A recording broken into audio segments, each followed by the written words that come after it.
Good morning again. Today is Monday here in Florida, February 16.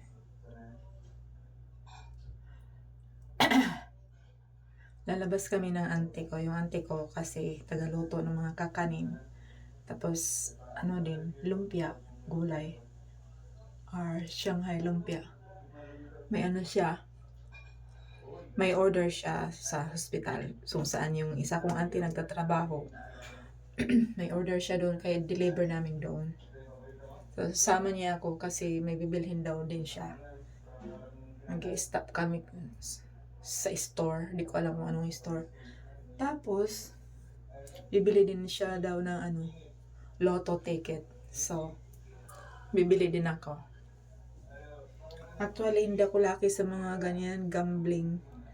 Kasi noon, sinumpa ko talaga yan, yung pagsusugal. Kasi yung tatay at nanay ko,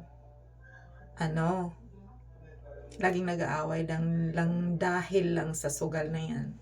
So, mula noon, sabi ko sa isip ko, sinumpa ko talaga yan, promise. Sinumpa ko yan, sabi ko, pag lumaki ako, hindi ako gagaya sa kanila na nagsusugal. Kaya hindi ko alam yung mga sugal-sugal na yan. Tapos, kahit anong sugal, ayoko talaga niyan. Kaya, yun, sabi ko. Kaya, siguro ngayon, kahit bingo, sweltres, or ano pa dyan ng mga tatayaan, hindi talaga ako lucky. Kahit mga scratch Hindi, wala. Kaya, okay, alright. Thank you guys for watching. Update lang po ako. Thank you. Bye.